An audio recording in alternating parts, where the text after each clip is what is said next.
Kalau menurut kalian bangsa dan ras yang paling unggul di muka bumi adalah Amerika? Bukan.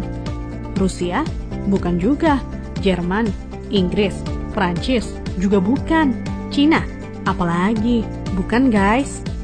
Menurut ahli DNA dari Oxford University, Stephen Oppenheimer, pada acara bedah bukunya berjudul Eden in the East, Surga di Timur, bahwa induk peradaban manusia modern bukan berasal dari Mesir, bukan dari Mediterania, dan tidak juga dari Mesopotamia, bukan pula dari Barat apalagi Cina, tetapi peradaban manusia modern justru dari Indonesia.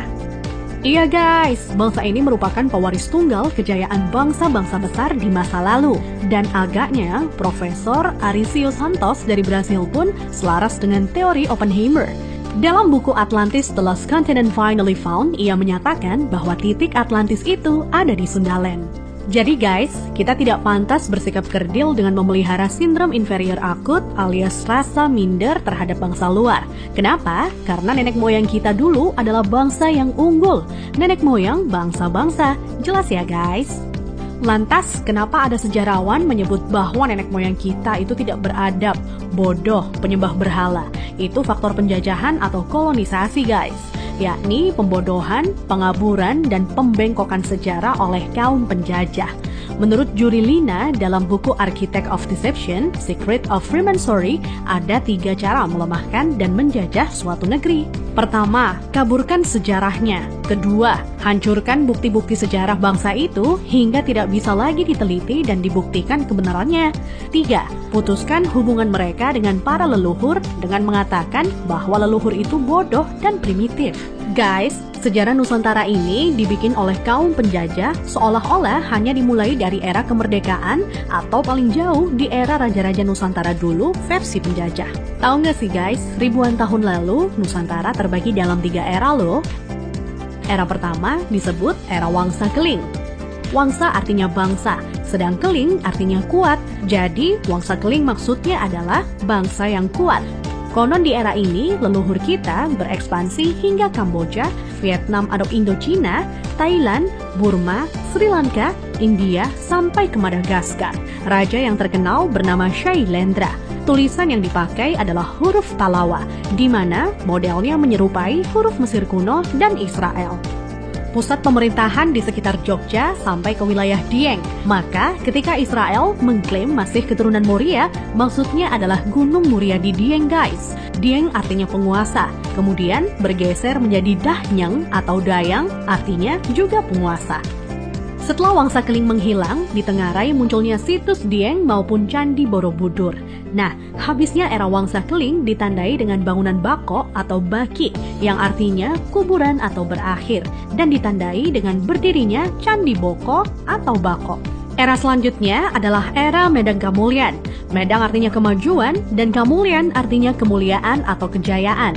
Bahwa Medang Kamulyan zaman kemajuan terutama bidang keagamaan. Agama lebih dititik beratkan dalam sistem pendidikan terpadu mulai dari lingkup kecil hingga besar. Rajanya yang terkenal adalah Ratu Boko. Di era itu merupakan cikal bakal munculnya huruf Sangsekerta yang dikenal oleh Aji Saka. Aji artinya sesuatu yang dihormati, dan Saka artinya penyangga, caga, atau tiang. Nah, tiang jika bergeser ke Cina menjadi Tian atau Tuhan. Jadi guys, Aji Saka artinya sesuatu yang dihormati karena Tuhannya, atau segala sesuatu yang mengacu pada Tuhan yang sangat dihormati. Kemudian huruf-huruf tadi akhirnya menjadi bahasa Sangsekerta. Jadi guys, Sangsekerta itu asli berasal dari bumi Nusantara atau Indonesia, bukan dari India. Kenapa? Di India tidak ada kata-kata sang. Jika berbasis kata sang, justru lebih dekat ke Cina. Contohnya Chiang Kai-shek, di mana Chiang oleh bangsa Cina dibaca sang. Jadi guys, sang itu berasal dari bahasa asli Indonesia tempo dulu, yakni bahasa Saka. Huruf yang dipakai di era Ratu Boko adalah Sangsekerta. Iya, kerta artinya 4, sedang sang asal kata wangsa atau bangsa. Jadi, Sangsekerta itu 4 bangsa yang meliputi antara lain, pertama, bangsa Qin yang meliputi bangsa Cina sendiri, Vietnam, Laos, dan Kamboja. Kedua, bangsa Thai, meliputi Burma dan Thailand. Ketiga, bangsa Afrika, yakni Madagaskar, Sri Lanka, India, dan lain-lain hingga Mesir disebut sebagai bangsa Afrika. Keempat, Bani Jawa yang terdiri atas bangsa atau suku Jawa, Sumatera, Papua, sampai Kepulauan Polinesia dan Hawaii. Hingga kini, Sangsekerta kuat pengaruhnya di India dan Sri Lanka. Dari keempat bangsa tersebut, penguasa yang terkenal ialah Ratu Boko. Jika keempat unsur bangsa itu digabungkan, maka timbul istilah Nuswantara atau Nusantara.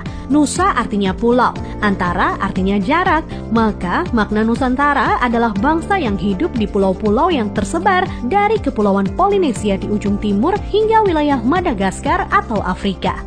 Selanjutnya dari era Medan Kamulyan berganti ke era Kahuripan. Kahuripan artinya kehidupan. Raja yang terkenal adalah Hayam Wuruk atau Brawijaya III yang terkenal dengan sebutan Jumadil Kubro sebagaimana makamnya di Troloyo, Trowulan, Mojokerto. Maksud kata Jumadil adalah Jum'ah atau Jumat yang artinya berkumpul atau bersatu dan Kubro artinya besar. Jadi Jumadil Kubro maknanya adalah berkumpulnya sesuatu yang besar atau istilah Sangsekerta disebut Sumpah Palapa. Melalui Sumpah Palapa, Hayam Wuruk berhasrat membangun kembali Nusantara sebagaimana dulu pernah gemilang di era Medan Kamulyan. Ia ingin menyatukan Nusantara yang telah tercerai-berai menjadi beberapa kerajaan atau wilayah kecil-kecil.